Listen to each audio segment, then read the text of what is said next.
कि यार सैकड़ों वर्ष पहले एक बहुत बड़ी तूफान देश में आया था जो बड़े बड़े पेड़ को धराशाही कर दिया था।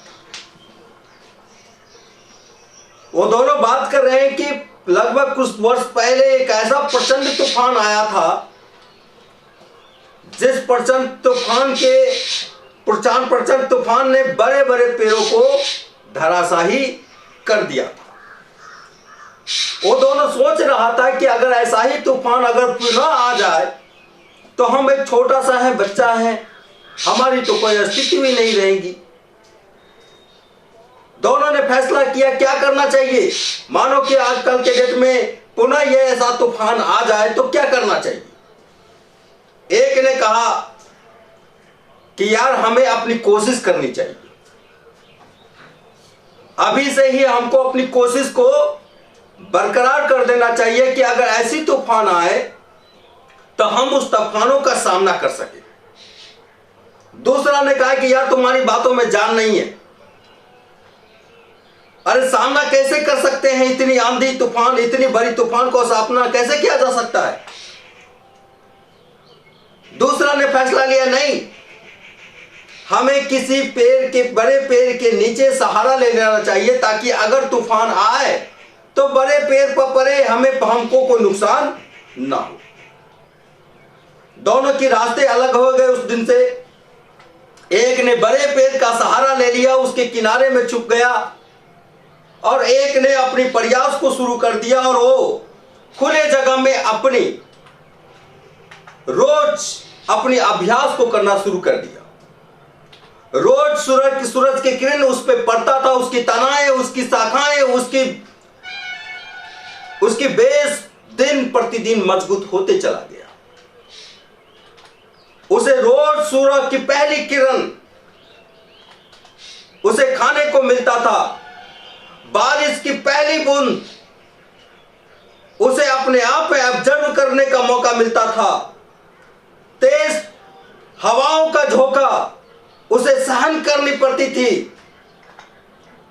ऐसा ही कंटिन्यू चलता चला गया और एक समय जो पेड़ ने कहा था कि मुझे प्रयास करना चाहिए, एक दिन बहुत बड़ा विशाल पेड़ बन गया,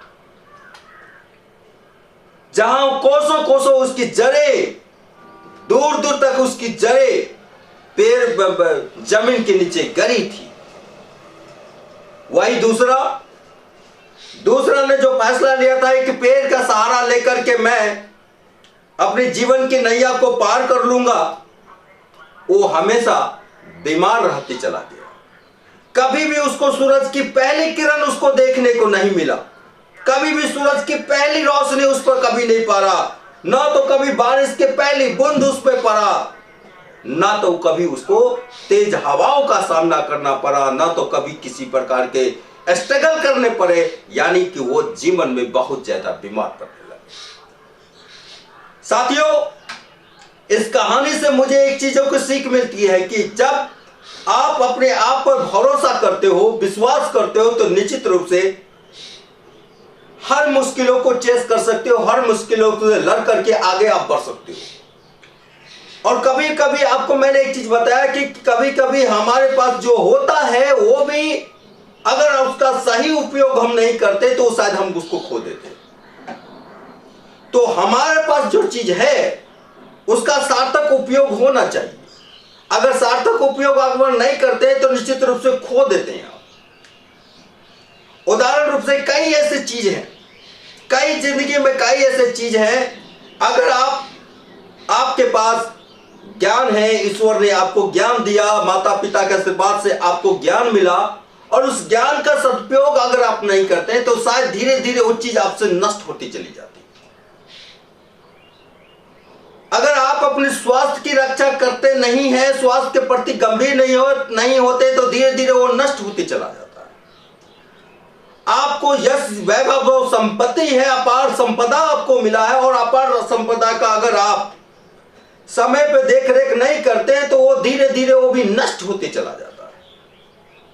शरीर का कोई भी पार्ट, सपोज कर लो ये हाथ है, इस हाथ को 4 घंटे के लिए अगर आप बांध दो तो क्या होगा? एक रस्सी से 4 घंटे के लिए इस हाथ को अगर बांध दिया जाए तो क्या होगा? यह होगा, हाथ में सूजन आ जाएगा, हाथ तकलीफ आ जाएगी, दर्द करने लगेगा, ये आपके पास आ जाएगा। लेकिन इसको अगर महीनों दिनों के लिए बांध दिया जाए तो क्या होगा? महीनों दिनों के लिए बांध डालने से यह होगा कि इसकी जो काम करने की शक्ति है ना, वो बिल्कुल बंद हो जाएगी, ब्लॉक हो जाएगा, ये काम ही नहीं कर पाएगा। अर्थात हमारे पास जो है उस चीजों का अगर हम सदुपयोग करते हैं तो निश्चित रूप से यकीनन हमारे जीवन में बहुत बड़ा परिवर्तन और बदलाव आ सकता है। अगर हम रखे हुए चीजों को उपयोग नहीं करते हैं तो परिवर्तन नहीं आएगा, बल्कि जो हमारे पास है वो भी नष्ट हो जाएगा। इसलिए हर दिन हमें जरूरत है अपने आप को प्रयास करना, अपने अभ्यास को करना, और अभ्यास जो व्यक्ति कंटिन्यू करेगा वो निश्चित रूप से अपने सपने को सजा पाएगा, आगे बढ़ पाएगा। दुनिया की कोई भी ताकत उसको रोक नहीं पाएगी, बशर्ते अगर अपने आप से संकल्पित हैं, बशर्ते आप अपने आप से वचनबद्ध हैं, तो आपको कोई भी ऐसी रुकावट नहीं है जो आपको रोक पाएगा। आप एक न एक दिन अपने आप को जरूर कामयाब बन करके दिखाइएगा। साथियों, हर दिन मैं कोशिश करता हूं कि आपको ऊर्जाओं से भरूं, आप में ऊर्जाओं का संचार करूं, आपको ईश्वरीय शक्ति प्रदान हो। क्योंकि एक मानव ही एक ऐसा प्राणी है, इस सृष्टि में ईश्वर ने मानव ही एक ऐसा प्राणी बनाया जिसमें उन्हें तमाम चीजों को, हर बातों को समझने, करने इत्यादि की सूझबूझ ईश्वर ने दिया है। इंसान ही एक ऐसा प्राणी ईश्वर ने बनाया जो अपनी जरूरतों की चीजों को हमेशा अपनी जरूरतों की चीजों का आविष्कारक होता है, और अब स्वयं आविष्कार तो करता है और लाखों करोड़ लोगों को उसके लाभ दिलाता है। मनुष्य एक ऐसा प्राणी है जो अपार शक्तियों से भरा हुआ है। आपके पास अपार शक्ति है, आपके पास ईश्वर ने वही चीज बना करके दिया जो व्यक्ति आज सफल श्रेणी में है। बस कुछ चीजों को बदलने की जरूरत है, अपने आप में थोड़ा सा कुछ चीजों को चेंज करिए। शायद मैंने कहा था कि आने वाला 30 साल चाहिए, तो 3 साल की जिंदगी को अपने आप को लर्निंग और अपने आप को सिर्फ और सिर्फ एक्सपेरिमेंट में अपना समय बता। एक्सपेरिमेंट एक ऐसा चीज है ना, जब आप किसी भी चीजों का एक्सपेरिमेंट करते हैं तो अंतर्गत आपको परिणाम तुरंत नहीं मिलते, लेकिन एक दिन आपके परिणाम आपके सामने होता। तो ये 3 सालों का अवधि आपका एक्सपेरिमेंट की अवधि है, लर्निंग की अवधि है। आप सीखे, दूसरे को सिखाएं। अगर ये 3 साल अपने आप को दे पाए, ईमानदारी से दे पाए, तो आने वाला 30 साल का इतिहास कुछ और होगा। बाकी मैं सेक्शन 9 आर्टिकल 9 के एक खंड, भाग, अनुभाग, हर चीजों के बारे में आपको मैंने कल के डेट में जानकारी दिया था। आज सेक्शन 8 के बारे में मैं आपको जानकारी दूंगा कि सेक्शन 8 आपको क्या अधिकार देती है। इंटरेस्टिंग, बहुत आज का विषय बहुत इंटरेस्टिंग है, इसे आपको बड़ी गौर से सुनना है, क्योंकि आपका सेक्शन 10 बता रहा है ऋण प्रस्ताव एवं अभिलेख।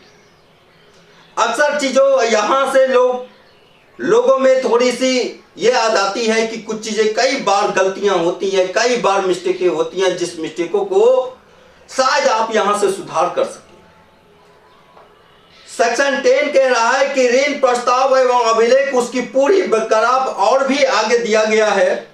इसमें छोटा सा प्रपोजल है कि उसका अभिलेख के रूप में कैसे तमाम चीजों को मेंटेन करेंगे, उससे संबंधित रिकॉर्ड दिया गया है। एक कह रहा है समूह अपने सदस्यों को 2 मुख्य व्यवस्थाओं के तहत ऋण प्रस्ताव पत्र ऑफिशियल लिंक की सहायता से दाखिल करेंगे। ऑफिशियल ई लिंक का उपयोग इस अवस्था में कर सकेंगे जब ऑफलाइन सामूहिक प्रस्ताव सर्वसम्मति से पारित हुआ हो तथा सभी सदस्यों का ऑफलाइन प्रपत्र में हस्ताक्षर।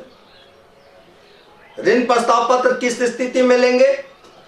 ऋण प्रस्ताव पत्र को 2 प्लेटफॉर्म पर उसको क्रियान्वयन करने का आपको अधिकार दिया गया है।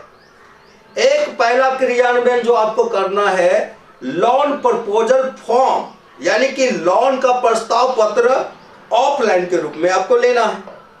और ऑफलाइन का प्रस्ताव पत्र में सभी समूह के 1/3 या सर्वसम्मति से उन फर्मों को लोन प्रपोजल को आपको प्रस्तावित करना है। और लोन प्रपोजल जो आपका ऑफलाइन दस्तावेज में प्रस्तावित हुआ है, उसे आपको इलेक्ट्रॉनिक डेटा में कन्वर्ट करना है या इलेक्ट्रॉनिक डेटा में उसको अपलोड करना है। बीनामा कह रहा है, समूह के द्वारा ऋण प्रस्ताव पत्र इस अवस्था में ली जाएगी जब समूह एवं उनके एक एक सदस्यों का लेखा परीक्षक एवं क्षेत्र सर्वेक्षण के अलावा नियमित 6 महीना से ऊपर बैठक एवं बचत करने में सक्षम रहा हो। अब इस चीजों को पिछले प्रपोजल्स में कुछ चीजें जो बदलती हैं, वो बदलाव अब ये भी बदलाव हुआ है कि हमें कई प्रकार की कठिनाइयों को सामना करना पड़ा है। हमने जो अपने अनुभव को शेयर किया है, कई प्रकार की मुश्किलें हमारे बीच में हुई हैं, डेटाबेसेस के लेकर के हो या ग्रुप एक्टिविटी के लेकर के हो, इत्यादि कई प्रकार की चीजें समस्याओं से भरी रही हैं ये वर्ष। उन चीजों को सुधार करने के लिए अभी प्रपोजल में लाया गया है कि पहला, कोई भी समूह को अगर आप लोन देना चाहते हैं तो क्या होना चाहिए? एक सदस्यों का लेखा परीक्षक। यानी सदस्यों का लेखा परीक्षक का मतलब सीधा ये हो जाता है ऑडिट का मीन्स आप 6 मंथ, हर 6 महीना में, साल में 2 बार किसी भी सोसाइटी को, किसी भी समूह को लेखा परीक्षा करने का नियम है। तो साल में 2 बार लेखा परीक्षक होगी तो 6 महीना पे लेखा परीक्षक होगी। लेखा परीक्षक में यह स्पष्ट किया जाएगा कि समूह की तमाम लेखांकन पंजी विधिवत नियमों के तहत चल रही है या नहीं चल रही है। सदस्यों को जो प्रस्तावित किए गए डॉक्यूमेंट्स है, तमाम डॉक्यूमेंट लीगल है या अनलीगल है। सदस्य कहाँ के रहने वाले, उसी वार्ड के निवासी हैं, अस्थायी निवासी है, घर कहाँ है उसका घर के पर कितने लोग रहते हैं, परिवार के कितने सदस्य हैं, कितने लोग शिक्षित हैं, कितने लोग अशिक्षित हैं, उनका आर्थिक स्थिति क्या है, इत्यादि का लेखा परीक्षक उनकी की जाएगी। और लेखा परीक्षक के दरमियान उनकी लोन से संबंधित लगभग 95% वर्क लेखा परीक्षक कर देता है। सिर्फ 5% जब लोन का प्रपोजल आप स्वीकार करते हैं तो सिर्फ 5% ही मात्र आप उस कार्यों में अपने आप को साबित करते हैं, क्योंकि लेखा परीक्षक लोन से संबंधित प्रस्ताव का एक डेटा, लोगों के एक दस्तावेज, लोगों से एक उसकी पूरी व्यवस्थाओं का तमाम अजय परीक्षण करता है लेखा परीक्षक। तो लेखा परीक्षक का होना अति आवश्यक है। दूसरा कह रहा है कि लेखा परीक्षक के अलावा क्षेत्र का सर्वेक्षण भी होना है। यानी आपके क्षेत्र में खासकर प्रखंड परियोजना पदाधिकारी सर और जिला परियोजना प्रबंधक सर को इस बातों को अगले सेशन में हम जरूर आपको सिखाएंगे कि यह क्षेत्र सर्वेक्षण क्या होता है। क्षेत्र सर्वेक्षण में आपको यह देखना पड़ेगा कि क्षेत्र में कौन सा एरिया है जो क्षेत्र के एरिया ऋण से ब्लैक लिस्टेड किया गया है। कई क्षेत्र ऐसे हैं जिनको ऋण प्रपोजल से ब्लैक लिस्ट में कई ऑर्गेनाइजेशन ने रखा है। गूगल पे जाने के बाद आपको इनकी पूरी हिस्ट्री मिल जाएगी। कोई भी क्षेत्र आप चुनिए जो ब्लैक लिस्टेड एरिया है, उस ब्लैक लिस्टेड एरिया में हम लोन प्रपोज नहीं करेंगे, हम ब्लैक लिस्ट एरिया में लोन को नहीं देंगे। इस बातों का आपको सर्वेक्षण करना है, इस बातों का भी सर्वेक्षण करना है।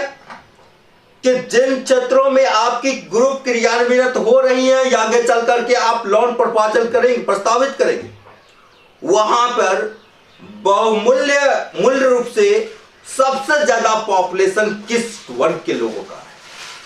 पॉपुलेशन आप कास्ट वाइज जा सकते हैं कि किस वर्ग के लोगों को, किस वर्ग के लोगों का ज्यादा से ज्यादा पॉपुलेशन, इस बातों का भी सर्वेक्षण आपको करना पड़ेगा। लोकल में उसकी पुलिस स्टेशन कहां है, इस बातों का भी सर्वेक्षण आपको करना पड़ेगा। आपको उस आसपास के जो भी प्रतिनिधि मंडल है, उस प्रतिनिधि मंडल या मुखिया हो, सरपंच हो, मोर देन मोर, उन सभी लोगों को भी जब आप अपने प्रोजेक्ट को इंप्लीमेंट करते हैं तो इत्यादियों का सर्वेक्षण आपको करना पड़ेगा, इत्यादियों को नोटिफिकेशन भी आपको देनी पड़ेगी। तो इन बातों को आपको करना है कि किसी भी क्षेत्रों में जहां ग्रुप क्रिएटिविटी का काम आप शुरू करने जा रहे हैं, भविष्य में आपका लोन से संबंधित प्रस्ताव आ सकता है, वहां पर क्षेत्र के हर एक्टिविटियों के बारे में आपके पास डेटाबेसेस अनुभव हो, डेटाबेसेस जानकारी हो, लोगों के बारे में, वहां के कास्ट के बारे में, लोगों के पॉपुलेशन के बारे में, लोगों के अवधारणा के बारे में, लोगों के वहां के लोकल पुलिस स्टेशन के बारे में, लोकल एडमिनिस्ट्रेटिव के बारे में, इत्यादि के बारे में आपको भी सर्वेक्षण के माध्यम से जानकारी आपको लेना है। तो ये सर्वेक्षण से संबंधित बातें कही गई है। लोन की जो पीरियड हम लोग जो लगातार कहते थे कि 3 महीना, 3 महीना के बाद, 3 महीना के बाद, अब इसमें स्पष्ट कर दिया गया कि जब तक एक बार लेखा परीक्षक नहीं हो जाता हम ग्रुप को लोन नहीं देंगे। लेखा परीक्षक हो जाने के बाद हम एज ए ग्रुप को लोन एलिजिबल करेंगे, ग्रुप को लोन प्रोवाइड करेंगे। सी नंबर पॉइंट कर रहा है कि उपयुक्त मापदंडों में कोई भी कमी अथवा त्रुटि जैसे लेखा परीक्षक का न होना, क्षेत्र का सर्वेक्षण न होना, 6 महीना से ऊपर नियमित साप्ताहिक बचत रिकॉर्ड में शामिल न होना, अनिवार्य सभी दस्तावेजों का आपूर्ति न करना इत्यादि अवस्था में ऋण प्रस्ताव पत्र स्वीकार नहीं की जाएगी। आप इन चीजों को स्पष्ट समझे। क्या क्या कह रहा है? पहला कि कोई भी त्रुटि, उपयुक्त कोई भी त्रुटि मापदंड जो भी बनाए गए हैं ऋण प्रपोजल के लिए, उसमें कोई भी त्रुटि अगर होती है तो लोन प्रपोजल आपका स्वीकार नहीं करेगी डिपार्टमेंट, और रिजेक्ट कर दिया जाएगा। और जैसे नियमबद्ध आपको बताया गया पूर्व के नियम में कि खासकर हमारा कंट्रोल डिपार्टमेंट 0% एरर ही डेटा स्वीकार करेगी। अगर आप प्रखंड परियोजना पदाधिकारी एवं समस्त पदाधिकारियों के द्वारा 0% से त्रुटि डेटा हमारे पास रिकॉर्डेड होती है, उस स्थिति में आप पर कार्रवाई भी हो सकती है। डी नंबर, प्रखंड कार्यालय किसी भी समूह से केवल 5 सदस्यों का ऋण प्रस्ताव पत्र उपयुक्त मापदंडों पर स्वीकार करती है। सामूहिक ऋण का प्रस्ताव 5 से अधिक या उस प्रखंड कार्यालय किसी भी समूह से केवल 5 सदस्यों का ही ऋण प्रस्ताव पत्र उपयुक्त मानदंडों पर स्वीकार करती है। सामूहिक ऋण का प्रस्ताव 5 से अधिक या उससे कम होने की स्थिति में समूह का ऋण प्रस्ताव रद्द कर दी जाएगी। कितने लोगों का? 5, कम से कम 5। जैसे औसतन हमारा प्रथम बार का अगर कोई भी ग्रुप है तो हम 5 लेंगे, और अगर किसी कारणवश 5 आपने प्रपोजल दिया उसमें से 2 रिजेक्ट हो गए तो इस स्थिति में हम स्वीकार नहीं करेंगे। इस बातों को आपको विशेष रूप से स्मरण करनी होगी। इसलिए ग्राउंड स्तर पर जितनी भी वेरिफिकेशन है, ग्राउंड लेवल पर जितनी भी दस्तावेज है, वो तमाम चीजों को वेरीफाई आप कर ले। प्रॉब्लम क्या है? हम क्यों नहीं स्वीकार करेंगे? क्योंकि अब पर्सनल लोन की चीजें तो होंगी नहीं, पर्सनल लोन की चीजें तो होंगी नहीं। दूसरा, हमारे पास सबसे बड़ी समस्या क्या है कि अगर हमें 1/3 कोरम के साथ लोगों के प्रपोजल को स्वीकार करना है तो इस बातों को आपको वाकई भी समझना पड़ेगा। लीगल प्लेटफॉर्म लेकर के आपको चलने होंगे, लीगल आधार लेकर के आपको चलने होंगे। अभी 5 का प्रपोजल आपने दिया, 3 की क्वांटिटी आ गई, और 3 के क्वांटिटी में प्रॉब्लम क्या हुआ कि अगले कल के डेट में जो बाकी ग्रुप के जो सदस्य हैं, उस सदस्य कल के डेट में, जबकि हम दस्तावेज अनुबंध की तमाम चीजों को कंप्लीट करवा देते हैं, लेकिन कल के डेट में हो सकता है कि आपको कलेक्शन के दरमियान में वो आपको दरकिनार करे, आपको परेशान करे इत्यादि। लेकिन वो अलग बात है कि लीगल आपके पास राइट है, लीगल कार्रवाई कर सकते हैं, लेकिन तत्काल तो आप परेशान हो सकते हैं। इसलिए मेजॉरिटी का होना अति आवश्यक है। 1/3 कोरम के साथ या सर्वसम्मति के साथ प्रपोजल आप स्वीकार करें। और दूसरा सबसे महत्वपूर्ण विषय, लोन के दरमियान में जो भी व्यक्ति गारंटेड है, गारंटेड व्यक्ति जो भी है या नॉमिनी है, उनको स्पष्ट रूप से बताइए कि आप इस लोन के संबंधित आपको जानकारी है, क्या आप इच्छुक है, ले रहे हैं या नहीं ले रहे हैं। ग्रांटेड से भी बिल्कुल वेरीफाई आपको करना होगा। और ये लेखा परीक्षक के दौरान ये तमाम चीज कर लिए जाएंगे।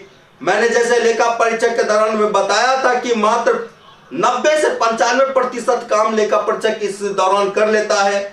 लोगों के सिविल को भी चेक कर लेता है। आधार पैन कार्ड डालने से तमाम स्टेटमेंट उसका आ जाता है कि कितने संस्थानों से उसका लोन चल रहा है, लोन की अब तक की लायबिलिटी क्या रही है, अभी तक कितने लोगों को लोन उन्होंने चुकाया, इत्यादि का डेटा हमारे पास सेबी के माध्यम से आ जाता है। फिर हम निर्णय लेते हैं कि अमुक व्यक्तियों को लोन दिया जा सकता है या नहीं। डी नंबर कह रहा है, डी नंबर के बारे में मैंने आपको जानकारी दिया। ई नंबर कह रहा है अधिकृत का लेखांकन तकनीकी ऑफिशियल लिंक की सहायता से प्रविष्ट किए जाएंगे तथा अधिकृत की गई ऋण की ईएमआई प्रति महीना प्रस्तावित विधि अनुसार समूह को भुगतान करना अनिवार्य होगा। किसका काम है? अधिकृत ऋण का लेखांकन। जो भी अधिकृत, जो भी लोन अधिकृत हुआ, प्रपोजल में आ चुका है, प्रस्तावित कर दी गई है, उसका डेटा का लेखांकन कहां रह जाएगा?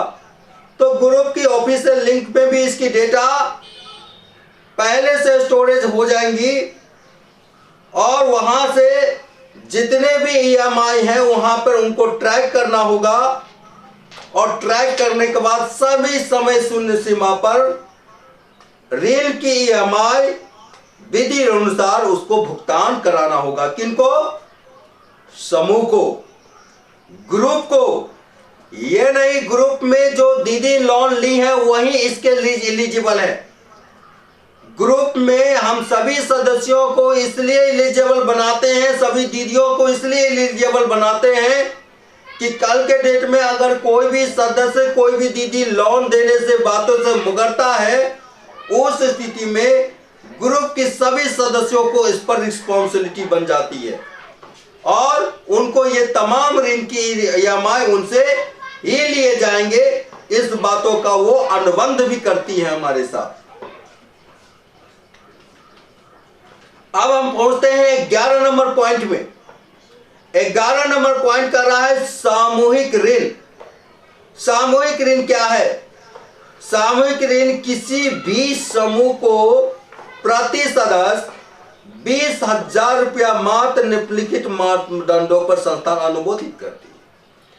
पहले की जो राशि थी उस राशि में मैंने अलॉटेड किया था। कई ग्रुप करोड़ों के लोन चल रहे थे, लेकिन कई प्रकार की परेशानियां हुई। इन्हें मद्देनजर रखते हुए बोर्ड ने इसे 20,000 पर लाया है। हम पर सदस्यों को सामूहिक ऋण के रूप में 20,000 की राशि उन्हें अपडेट कराएंगे, उसे देंगे। ए नंबर कह रहा है प्रति सदस्य अनुमोदित ऋण की राशि से 700 रुपया ऋण धारक सदस्य एवं नॉमिनी आकस्मिक दुर्घटना बीमा राशि के रूप में जमा करा लिया जाएगा। कितना राशि? 700 रुपया, 700 रुपीज इंश्योरेंस के रूप में लोन की राशि से ही जमा करा लिया जाएगा। उनको अतिरिक्त उसको दे नहीं करने, उनसे उसे पैसा नहीं लेना। जब लोन पास हो जाएगा उनका और लोन जब हम उसके खाते में भेजेंगे, उस समय ये राशि उसकी लोन से 700 रुपया हम काटेंगे और काटने के बाद बाकी 300 रुपया प्रोसेसिंग एग्रीमेंट की राशि भी हम उसके साथ काटेंगे। टोटल 20,000 से हम 1,000 रुपया उससे काटेंगे। 19,000 रुपया हम उसको ऋण के रूप में अग्रसारित करेंगे। इसी ऋण की राशि से हम 1,000 रुपया की राशि काटेंगे और 19,000 रुपया उसे अग्रसारित करेंगे। लोन हमारा उन पे चलेगा 20,000 रुपये का। सी नंबर कह रहा है उपयुक्त दोनों ही राशि ऋण आवंटन की गई राशि से काटकर संस्थान जमा ले लेगी तथा शेष राशि ऋण धारक सदस्यों के निजी खाते पर भुगतान कराया जाएगा। क्लियर है पॉइंट जो मैंने आपको बताया है अभी। डी नंबर कह रहा है संस्थान अनुमोदित ऋण राशि 20,000 रुपया का मासिक EMI प्रति ऋण धारक सदस्य समूह से मासिक 28 दिनों पर भुगतान कराया जाएगा। 28 दिन या आपको इस लोगों के जो क्लोजिंग टाइम मेच्योरिटी होती है वो 30 दिनों का नहीं होगा। 28 दिन पे ही हम क्लोजिंग कर लेंगे इनको और 28 दिन के बाद उस पर ट्रैकिंग करना शुरू करेंगे। हो सकता है कि कुछ लोग 28 दिन पहले आपको पैसा 8 दिन से ही देना शुरू कर दे, लेकिन कुछ लोगों को टाइम मिल जाए इसलिए उसको बाउंस ना लगे 2 दिन एक्स्ट्रा, इसलिए आपको इस बातों को आपको विशेष रूप से इस व्यवस्था को पालन करना है कि इसलिए फॉर्मुलेशन को ये लाया गया है कि 28 दिन से अपनी तैयारी को शुरू करो। 2 दिनों के आपके पास अतिरिक्त वक्त है। जो 2 दिनों के शेष अवधि में जो लोग अपनी प्रक्रिया को फिनिश कर लेता है वो अधिक देर से बच जाएगा। इस प्रक्रिया में अपने आप को तैयार करना है, इसलिए 2 दिनों का अतिरिक्त वक्त आपको अपनी तैयारी के लिए दिए गए हैं ताकि 100% लोगों का समय पर ऋण EMI की कलेक्शन हो सके। लोग कम से कम लोगों को बाउंस चार्ज लगे, कम से कम लोगों को अधिक देर करना पड़े। ई नंबर कह रहा है मासिक EMI 1 वर्ष के अंदर 12 किस्तों में मासिक ब्याज दर 1.30% और वार्षिक ब्याज दर 15.6% के साथ मूलधन और ब्याज की राशि एक साथ जोड़कर संस्थान को भुगतान देना होगा। पहले का रूल यह था कि आप टाइम मेच्योरिटी 1 साल का भी लेते थे, 2 साल का भी लेते थे, 3 साल का भी लेते थे, लेकिन इस चीजों को हमने करके देखा है, हमने परेशानी काफी हमारी हुई है। इसलिए ऑर्गेनाइजेशन ने फैसला किया है कि अब हम लोगों को लोन जो प्रपोजल देंगे उनको 12 किस्त का ही देंगे, 1 साल का ही देंगे, 1.30% मासिक ब्याज के साथ और एनुअल ब्याज जो उनका लगेगा, वार्षिक ब्याज जो अब जो लगने वाला है 15.6% और हम मूलधन और ब्याज के साथ उसे EMI के रूप में हम राशि को संग्रह करेंगे, कलेक्शन करेंगे। नोट इसमें कुछ कह रही है ऋण योजना से संबंधित सभी व्यवस्थाओं का विस्तार पूर्वक वर्णन अगले अध्याय में किया गया है जिसका पालन समूह एवं सभी पदाधिकारियों को करना अनिवार्य है। जैसे मैंने बताया था कि ऋण से संबंधित बहुत सारा जो व्यवस्था है जो अगले अध्याय में किया गया है, ये रिकॉर्ड से संबंधित इसमें चीजें छोटी छोटी दिए गए हैं जिसके बारे में आपको समझना अति आवश्यक थी। अब हम 21 नंबर पॉइंट को जानेंगे। 21 नंबर पॉइंट कर रहा है सदस्य का कार्यकाल। ग्रुप के सदस्य का कार्यकाल कितना हो सकता है वो समझ लीजिए। स्थानीय निकाय समूह का कार्यकाल संस्था की स्वेच्छा पर निर्भर करता है। पहली पॉइंट कि स्थानीय निकाय समूह का कार्यकाल संस्थान की स्वेच्छा पर निर्भर करता है। प्रखंड कार्यालय अपने आवश्यकता अनुसार कभी भी पुराने समूह को भंग कर नए समूह का गठन और मनोनीत कर सकती है। सपोज कर लीजिए, पहले तो उसको कार्यकाल के रूप में कहा गया है कि स्वेच्छा पर निर्भर करता है। दूसरा, प्रखंड कार्यालय के प्रखंड कार्यालय और या प्रखंड परियोजना पदाधिकारी स्तर के पास एक विशेष पावर दिया गया है कि मान कर चलो कि कुछ ग्रुप ऐसे रह गए, कुछ ग्रुपों में 15 सदस्य थी, सदस्य दीदी थी, उसमें अब बहुत सारे सदस्य जो आज क्या कहते हैं डीएक्टिव हो गई किसी कारणवश, या किसी का मेजोरिटी टाइम पूरा हो गया, वो ग्रुप को आगे नहीं चलाना चाहता, उसमें 5 ग्रुप में सदस्य बच गए, तो उस ग्रुप को उसके पास पावर है कि भंग कर दे और पुनः नए तरीके से ग्रुप को गठन कर सके। तो ये पावर प्रखंड परियोजना पदाधिकारी स्तर के पास है, जो ग्रुप को वो भंग कर सकता है और नए रूप में ग्रुप को गठन कर सकता है। समूह में शामिल निर्णायक पदाधिकारी, अध्यक्ष, सचिव एवं कोषाध्यक्ष का कार्यकाल केवल 1 वर्ष का होगा। प्रत्येक वर्ष में मार्च क्लोजिंग के दौरान आम सभा बुलाकर सोसाइटी अपना निर्णायक सदस्य का चुनाव कर सकती है। कार्यकालीन सदस्य का कार्यकाल 20 वर्ष होगी। अब जो हमारा अध्यक्ष, सचिव, कोषाध्यक्ष, जिन उद्देश्यों को लेकर के अध्यक्ष, सचिव और कोषाध्यक्ष को हम मनोनीत करते हैं, उनको प्रत्येक वर्ष 1 सालों का कार्यकाल हम देते हैं। समूह के दीदी लोग सभी लोग मिलकर के 1 वर्षों के लिए उसको चुनता है। अगर 1 वर्ष का कार्यकाल उसका बेहतर रहा, अगर पुनः वो दीदी लोग उन्हीं को चुनना चाहती हैं तो पुनः आम सभा बुला करके निर्विरोध चुन सकती हैं। अगर वहां पर उसका कार्यकाल बेटर नहीं रहा, बदलाव करना चाहता है, अध्यक्ष में बदलाव करना चाहता है, सचिव को बदलना चाहता है या कोषाध्यक्ष को बदलना चाहता है, तो समूह के दीदियों के पास यह अधिकार होगा कि आम सभा बुला करके हम अध्यक्ष, सचिव को यानी कि अपने निर्णायक सदस्य को हम बदल सके। जो भी सदस्य है उस सदस्य को समूह का कार्यकाल की अवधि जो हो गई है वो 20 वर्ष की हो गई। 13 नंबर का पॉइंट कर रहा है सोसाइटी का कार्यक्षेत्र। सोसाइटी का कार्यक्षेत्र कोई भी स्थानीय निकाय समूह का कार्यक्षेत्र उनके लोकल वार्ड स्तर पे ही होगी। कितने स्तर पे होगी, ये चीजों को पॉइंट करने की जरूरत है। कोई भी स्थानीय निकाय समूह का कार्यक्षेत्र उनके लोकल वार्ड स्तर पे ही होगी।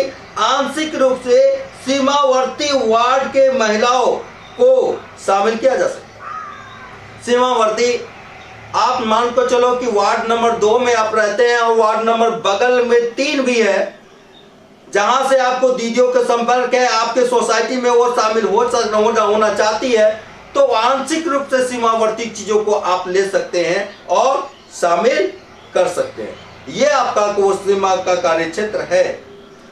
14 नंबर पॉइंट टेबल कह रहा है कि 4WS साप्ताहिक बचत योजना की विशेषता।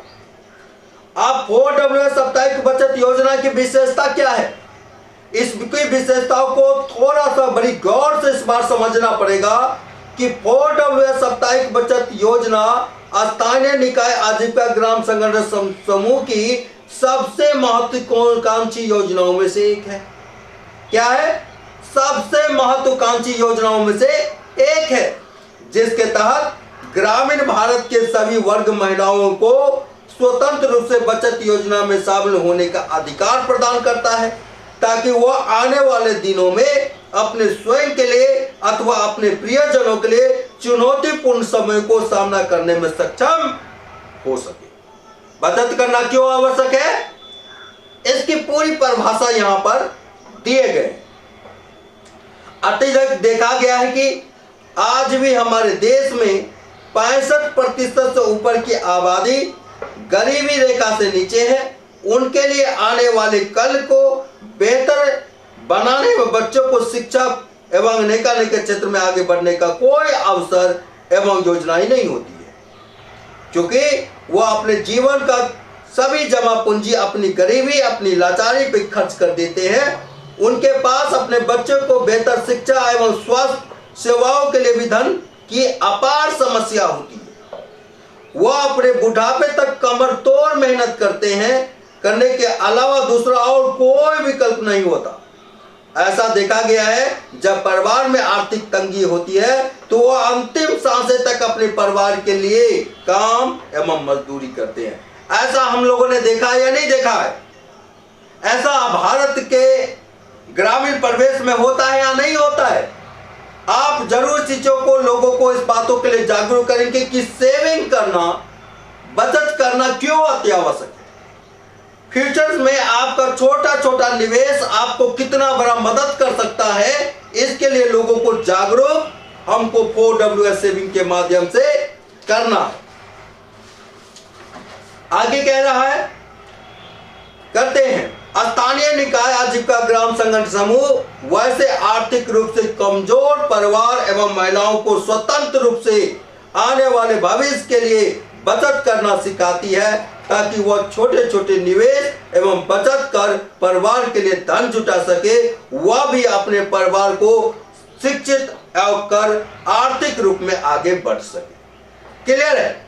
हमारा सेविंग 4WS का सेविंग का उद्देश्य क्लियर है, और ये संदेश, ये जो हमारा उद्देश्य है, इस उद्देश्य को आपको ग्रुप के हर दीदियों तक पहुंचाना है। इसे क्यों आवश्यक है?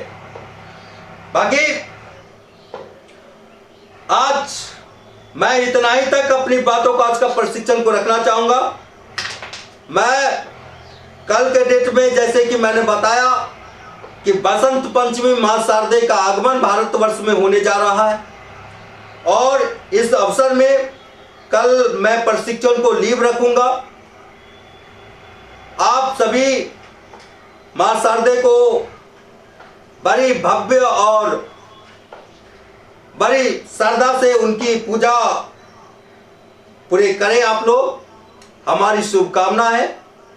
मां शारदे आपके जीवन को एक नया दिशा दे, आप ज्यादा से ज्यादा शिक्षित हो सके और अपने समाज, अपने राष्ट्र के लिए कुछ फैसले, कुछ निर्णय ले सके, ऐसी कामना मैं करता हूं। बाकी इस प्रशिक्षण को, आज के प्रशिक्षण से मैं यहीं विदा चाहता हूं।